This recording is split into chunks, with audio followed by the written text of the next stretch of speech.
paz do Senhor, crianças, tudo bem com vocês? Bem-vindos a mais uma EBS Kids. Para começar a nossa aula, vamos fazer uma oração? Querido Deus, muito obrigado, Senhor, por esta oportunidade de estarmos mais uma vez juntos nesse canal. Abençoa cada criança que está assistindo essa aula, as que irão assistir depois.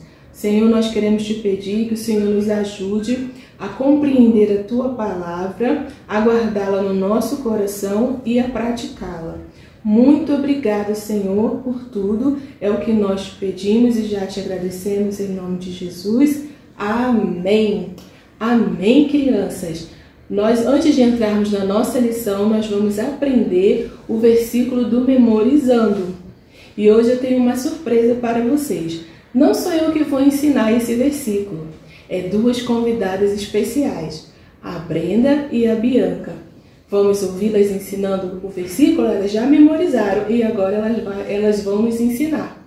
Salmo 34:17. Quando as pessoas honestas chamam ao Senhor, Ele as ouve e as livra de todas as suas aflições. E o povo ia assim. Uma hora eles estavam bem, servindo ao Senhor, enquanto o juiz estava vivo. Mas quando o juiz morria, eles se afastavam, voltavam a adorar os outros deuses. E aí eles ficavam oprimidos pelos inimigos, se arrependiam, clamavam ao Senhor. O Senhor levantava um juiz e o povo ficava em paz novamente. O Senhor livrava eles através do juiz e o povo ficava em paz novamente. Mas isso foi se repetindo. 14 vezes, já pensou, crianças? E eu sei que vocês conhecem alguns juízes, um deles são até bem famosos, né? Como Sansão, né? Sangar, todos eles foram juízes famosos. E logo depois da juíza Débora, no tempo de Gideão, o povo de novo, outra vez, depois que Débora morreu, o povo se revoltou, se afastou do Senhor e começou a adorar outros deuses. E o Senhor permitiu outra vez que os midianitas viessem e oprimissem o povo de Israel. E ali eles ficavam com tanto medo, porque eles eram tão poderosos, os midianitas, que eles se escondiam em cavernas. Em cavernas, crianças. De tanto medo que eles tinham. Sabe por quê? Os midianitas, quando entravam no território de Israel, eles vinham e roubavam tudo. Roubavam a colheita, roubavam os animais. E o que eles não levavam, eles destruíam a cidade. Olha, era uma confusão. E eles ficavam com muito medo e por isso foram morar em cavernas. Certo dia, Gideão, o sexto juiz, estava malhando trigo no lagar. Vocês sabem o que é lagar, crianças? Lagar é um tanque onde eram pisadas as uvas. E Gideão estava malhando trigo ali para despistar os midianitas, porque ele sabia que se ele malhasse, ele estava malhando trigo no lagar, porque ele sabia que se ele malhasse trigo no lugar certo, os midianitas estavam já de olho onde se malhava trigo e vinha e roubaria todo o trigo. Então, por isso ele estava malhando trigo no lagar, bem escondidinho. Mas o Senhor enviou um anjo para falar com Gideão. E chegou até ele e falou: Gideão, varão, meu servo valoroso. Gideão se assustou e que o anjo falou com ele, que o anjo disse que o Senhor estava com ele. E ele pensou assim e perguntou ao anjo: como assim o Senhor está com o meu povo? Por que nós estamos nessa situação, 7 anos sendo oprimido pelos midianitas? Onde está o Deus dos nossos pais, que nos abandonou e nos deixou aqui para ser perseguido por esse povo? E Gideão perguntou, cadê o Deus que fazia todas aquelas maravilhas, todas aquelas coisas gloriosas que os nossos pais nos contam? Por que ele nos abandonou? Ora, crianças, nós sabemos porque Deus tinha deixado Israel sofrer o ataque dos midianitas, porque eles se esqueceram do Deus de Israel, por isso Deus permitiu. Mas o Senhor falou para Gideão: você vai se levantar e vai lutar contra os midianitas, e eu vou entregá-lo na sua mão como se eles fossem um só homem. E Gideão Como assim, meu Deus? Como eu vou ser o líder de Israel? A minha família é a mais humilde da tribo de Manassés e eu sou a pessoa menos importante da minha família. Como que eu vou ser o líder? E o Senhor, eu vou ser com você, Gideão. Você pode acreditar que eu vou ser com você. Eu estou contigo. E Gideão falou, se o Senhor está mesmo comigo e eu vou lutar contra os midianitas, me espere aqui, que eu vou lá em casa preparar uma oferta, vou preparar uma comida para você. E Gideão correu na sua casa, preparou um cabrito, um caldo, pães e trouxe. Quando ele chegou lá com seu manjar para aquele anjo, ele falou assim, o anjo, coloca em cima dessa pedra. Quando Gideão colocou em cima da pedra, o anjo tocou com seu bastão e aquela comida pegou fogo, foi incendiada. E Gideão teve certeza que era o Senhor que estava falando com ele. E ele ficou até com medo. Ai, meu Deus, eu vi o anjo do Senhor e agora eu vou morrer. E o Senhor disse a Gideão, fique em paz, você não vai morrer. Eu estou com você. E naquela mesma noite, o Senhor chegou para Gideão e mandou que ele derrubasse o altar de Baal. E Gideão obedeceu ao Senhor. Só que ele foi bem de noitinha, quando todo mundo já estava dormindo, porque Gideão tinha medo do que o povo poderia fazer. O povo de Israel mesmo. Gideão levantou com 10 de seus servos e destruiu, derrubou o altar de Baal. E ali construiu, perto dali, um altar ao Senhor e queimou um boi ao Senhor. Quando a cidade levantou de madrugada, que viu o altar derrubado, começou a perguntar, quem foi que derrubou o altar de Baal? Quem foi? E descobriram que foi Gideão. E eles queriam matar Gideão. Mas o pai de Gideão falou, ninguém vai tocar nele, porque ele destruiu o altar de Baal. Se o altar é de Baal, ele que se defenda. Ninguém vai tocar em Gideão. Se Baal é Deus, ele que vai lutar contra Gideão. E não deixou ninguém tocar em Gideão. E as pessoas passaram a chamar Gideão de Juru-Baal, porque o pai dele falou que Baal se defenda. E não aconteceu nada com Gideão. Pelo contrário, quando ele descobriu que os midianitas estavam acampados perto do povo de Israel, ele tocou a sua trombeta, conclamou todas as pessoas para lutarem. Mas ele estava ainda com muita dúvida, crianças, com muito medo. E ele falou com o Senhor, Senhor, eu estou com muito medo, preciso ter certeza que o Senhor está comigo. Eu vou fazer uma prova. Eu vou pegar um novelo de lã e vou colocar ele lá perto de onde eu malhei o trigo. Se de manhã, quando eu chegar lá, o novelo estiver molhado e em volta a terra estiver seca, eu sei que o Senhor está comigo. Gideão botou lá à noite e quando amanheceu o dia, ele foi lá.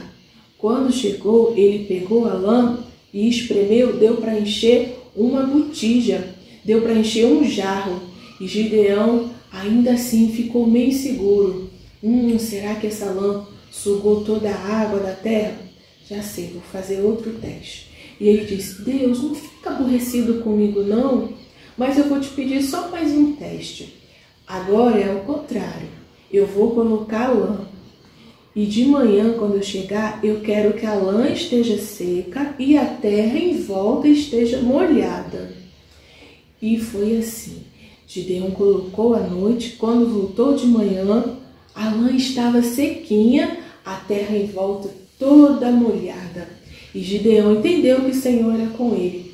Então ele conclamou o povo e foi embora para guerrear. Quando estava chegando, o Senhor falou para Gideão, Gideão, tem muita gente com você. Se for todas essas pessoas contigo, o povo vai dizer que foi o braço deles, que foi a mão deles que venceu essa guerra, que não foi eu, não vai me dar glória. Então o Senhor falou para Gideão, manda que os covardes, os que estão com medo, voltem. E Gideão começou a proclamar, os covardes e os medrosos voltem para casa. E voltou, crianças, aproximadamente 22 mil pessoas, 22 mil homens voltou para casa. E esses 22 homens voltaram e ficou 10 mil, porque tinha ido 32 com ele, não é mesmo? E com esses 10 mil, o Senhor falou para Gideão: ainda tem muita gente, Gideão, muita gente. Agora você vai fazer o seguinte: desça todo mundo para o ribeiro de águas. Quem se abaixar, se inclinar e lamber a água, igual um cão, se abaixar ali e ficar com a cara na água, essa pessoa você separa. E quem só se ajoelhar e trazer a água até a boca e ficar observando, esse você separa de outro lado. Separado, Gideão, Deus falou para Gideão: essas pessoas que beberam a água da chave, essas pessoas voltem para casa. Crianças, voltaram para casa 9.700 homens, sobrando apenas 300 homens para lutar. E o exército dos midianitas era muita gente, mas Gideão confiou no Senhor e ele foi se acampar. Quando chegou a noite, o Senhor falou com Gideão que se ele ainda tivesse com medo, era para ele se aproximar do território, do acampamento dos midianitas. E Gideão obedeceu e foi descendo. Quando ele chegou lá, ele encontrou um homem contando o seu sonho para o seu amigo. Ele diz assim: nós estávamos aqui acampados, de repente veio um pão de cevada, rolou no meio do acampamento, bateu na barraca do comandante, a barraca virou com as pernas para o alto e saiu destruindo tudo. Aí o homem falou, o amigo que estava escutando o sonho: sabe o que é isso? Esse pão de cevada é Gideão. Deus entregou o nosso exército na mão de Gideão. Nós já perdemos essa batalha. Quando Gideão ouviu isso, ajoelhou, adorou a Deus e voltou para o seu acampamento correndo e convidou os homens, 300 homens: olha, nós vamos lutar agora, nós vamos agora guerrear. E separou os homens em 3 grupos, 100, 100 e 100. E disse para eles: vigiai o que eu vou fazer quando chegar lá no acampamento dos midianitas. Vocês vão pegar um jarro, esconder a tocha acesa e nós vamos chegar lá.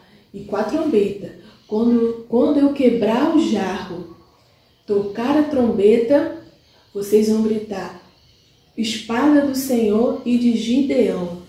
E eles foram se aproximando com as tochas escondidas. Quando chegou perto do acampamento, Gideão, com seus 100 homens, quebrou o jarro, levantou a tocha, com a mão esquerda, com a mão direita, tocou a trombeta, e os outros 300, os outros que estavam espalhados, também fizeram do mesmo jeito.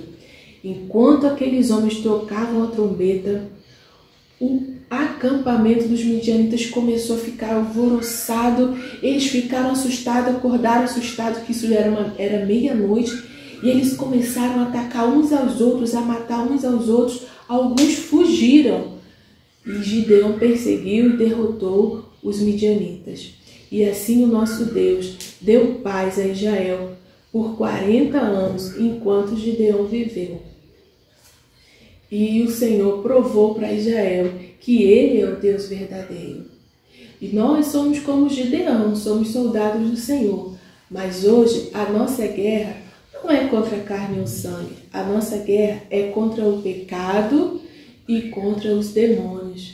E o nosso Deus é o nosso general. E Ele não nos deixa ir para essa batalha despreparados. Mas Ele nos deu uma armadura. Paulo escreve sobre esta armadura para que nós possamos tomar. Lá em Efésios 6, Paulo fala sobre esta armadura que nós devemos usar. Agora eu vou convidar para ilustrar para vocês sobre esta armadura, o nosso amigo Juninho. Oi, Juninho! Bem-vindo ao nosso IBS Kids! Oi, Pai do Senhor, criançada! Pai do Senhor, tia Miriam! Tudo bem? Tudo bem, Juninho, a paz do Senhor. É muito bom estar aqui, gente. Muito bom mesmo, né, Juninho? Nós te chamamos aqui hoje, Juninho, para você ser o nosso soldado. É, tia Miriam? É, o nosso soldado. Nós vamos vestir a armadura de Deus, Juninho. Ah, tia Mira, então vai ter armamento? Vai ter armamento. Eita! Mas tia Mira, Sim. eu sou pequena, a senhora vai me dar um fuzil? Não vou te dar fuzil, Juninho, porque nós estamos falando dos soldados do tempo de Paulo, que era o soldado romano. Eles usavam espada. Espada? É, Que espada. legal! Então você vai ser o nosso soldado, tá bom, Juninho? Tá bom, tia Mira. Então tá bom, então vamos aprender sobre a armadura de Deus. Pronto para operar. Pronto, Juninho. Então agora você vai ficar comportadinho, quietinho, olhando pra frente, quietinho, igual o soldado, viu? Pronto. A palavra de Deus nos diz sobre a armadura de Deus que nós devemos tomar toda a armadura de Deus. E ela começa nos falando sobre o cinto da verdade. O cinto da verdade. E sabe qual é a nossa maior verdade, Juninho? Fala, tia Mira, qual é a nossa maior verdade? A palavra de Deus é a verdade. E a nossa maior verdade é Jesus no coração. E quem tem Jesus no coração usa sempre a verdade. E a palavra de Deus continua nos dizendo que nós, além do cinto dos soldados romanos que servia para proteger seus órgãos vitais e também segurar toda a sua vestimenta no lugar, também nós devemos tomar para proteger, sabe o que, Juninho? O que, tia Mira? O nosso coração. Nós devemos tomar a couraça da justiça. A couraça da justiça. A couraça dos soldados romanos protegia suas costas e o seu peitoral. E sabe o que é mais importante que a couraça protege? O nosso coração. Porque a palavra de Deus diz que sobre tudo que nós devemos guardar o nosso coração. E a couraça da justiça é quando nós recebemos o Senhor Jesus no nosso coração. Porque nenhum de nós somos justos. Mas como nós recebemos Jesus no nosso coração, passamos a ser justificados pelo Senhor Jesus. E além do cinto da couraça da justiça, o Senhor fala que nós devemos proteger os nossos pés. Devemos proteger os nossos pés e calçar os nossos pés com a sandália da preparação do Evangelho da paz, porque nossos pés precisam estar bem amparados, porque os soldados usavam as sandálias porque eles andavam em terreno acidentado e as sandálias não deixavam seus pés escorregar. A sandália protegia de quando pisava em pedra, então protegia os pés do soldado. E o Evangelho da paz é quando nós nos reconciliamos com o nosso Senhor Jesus. Primeiro, paz com o nosso Deus e depois paz com as outras pessoas. Além do Evangelho da paz, o Senhor fala que nós possamos usar também o escudo da fé, Juninho. E para nos proteger, nós precisamos usar o escudo da fé, que a palavra de Deus diz que o escudo da fé nos protege dos dardos inflamados do inimigo. No tempo dos soldados romanos, eles jogavam flechas incendiárias nos soldados para matar. E o que os soldados romanos faziam? Pegavam seu escudo, que era de madeira, revestido de couro, e molhava esse escudo. Quando vinha aquela flecha inflamada, apagava quando batia no escudo molhado. E é o escudo da fé, a fé que protege. Olha, o escudo protege todo o corpo, dá mais uma proteção para o coração, protege tudo, porque o soldado ele pode movimentar o escudo. E o escudo da fé nos protege de todos os dardos inflamados do inimigo que lança para nos atingir. E além do escudo da fé, nós precisamos de proteger o quê? A cabeça. Protege a cabeça do soldado. E nós usamos o capacete da salvação para proteger a nossa mente, proteger a nossa mente de pensamentos impuros, proteger a nossa mente. Quando nós usamos o capacete da salvação para proteger a nossa mente, é quando a gente não vê desenhos inadequados, filmes inadequados, nem música. Estamos protegendo a nossa mente com o capacete da salvação, das mentiras que o inimigo lança na nossa mente. Então nós ficamos protegidos. E agora falta o último e o armamento que eu falei no início, Juninho. Você lembra qual é? A espada, tia. Isso mesmo, a espada. A espada do Espírito. E o que é a espada do Espírito, Juninho? Você sabe qual é a espada do Espírito? Sei não, tia. É a palavra de Deus, que é a espada do Espírito. Interessante, Juninho, que todo esse armamento, toda essa armadura, ela é de proteção. Mas a espada, ela protege e ataca. Porque nós vencemos o inimigo resistindo a ele. E o nosso Senhor Jesus, como que ele venceu a Jesus? Através da palavra de Deus. É verdade. Assim. E isso é assim que nós vencemos o inimigo, com a palavra de Deus. E a palavra de Deus é a verdade. Quando você usa a palavra de Deus, você usa a Bíblia para se proteger dos ataques do inimigo. Sabe, crianças, um ataque muito comum do inimigo é quando ele usa uma teoria da evolução. Mas quando você tem a palavra de Deus, lá em Gênesis 1, que o Senhor fala que foi Deus que criou tudo. E é só uma teoria, mas eles querem ensinar como verdade. Mas na ciência, teoria não é um fato científico. É teoria porque eles não conseguiram provar. E tanto é que você precisa ter mais fé para acreditar nessa teoria do que na própria palavra de Deus. Porque na ciência tem que ser provado, não é mesmo, crianças? Então, a palavra de Deus vai te dar orientação sobre tudo isso que você precisa se defender das mentiras do inimigo ou das invenções humanas. Você precisa saber a palavra de Deus. Então, estude, leia, decore os versículos para você poder usar quando o inimigo vier atacar. Você ataca de volta. Muito obrigada, Juninho. Você foi um soldado muito valente. Muito obrigado, tia. Eu aprendi muito hoje, viu? Amém, Juninho. Que nós possamos usar, né, Juninho, toda essa armadura de Deus. Tia. Oi. Posso levar para casa? E caiu meu capacete. Caiu seu capacete? É o tamanho P, né? Tem que ser tamanho G. É, com essa cabeça muito grande, né, Juninho? Olha! Então tá bom, Juninho. Deus abençoe e tchau. Tchau, criança. Pai do Senhor. Que bênção a nossa história, né, crianças? Para saber se vocês aprenderam tudo direitinho, vou fazer algumas perguntas para vocês. Quantos juízes Israel teve? 1 juiz, 14 juízes ou 7 juízes? 14 juízes. Isso mesmo. Parabéns para quem acertou. E qual o nome do primeiro juiz de Israel?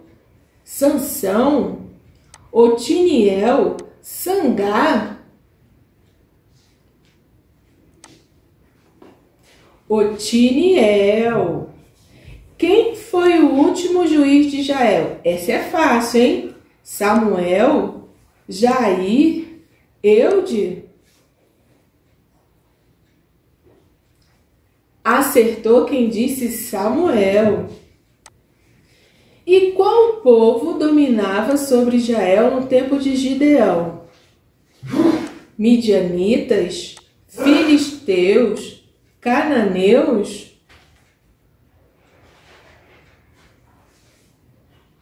Muito bem, respondeu certo que respondeu midianitas. Por quantos anos midianitas dominaram sobre Israel? 8 anos? 10 anos? 7 anos? Acertou quem disse 7 anos. Quantos homens foram lutar com Gideão? 100 homens? 300 homens? Ou 500 homens? Acertou quem disse 300 homens. Por quanto tempo houve paz em Israel depois que Gideão venceu os midianitas? 20 anos? 40 anos? 50 anos? Acertou quem disse 40 anos. Isso aí, muito bem para você que respondeu certo todas as perguntas. Parabéns! Deus abençoe a sua vida e que você possa guardar no seu coração que você é valioso para o Senhor Jesus. Você é um soldado de Cristo e precisa ser forte e corajoso como Sansão para vencer todas as adversidades, vencer o mal e vencer a luta principal, que é entrar no céu, não é mesmo, crianças? Vencer todas as coisas. Então vamos orar agradecendo ao nosso Deus por essa aula de hoje. Senhor Deus e meu Pai, muito obrigada, Senhor, por esta aula. Abençoa cada criança, cada família que assistiu e que nós possamos, Senhor Jesus, colocar em prática tudo o que aprendemos. É o que nós te pedimos e já te agradecemos em nome de Jesus. Amém. Até mais, crianças. Até a próxima aula. Deus abençoe.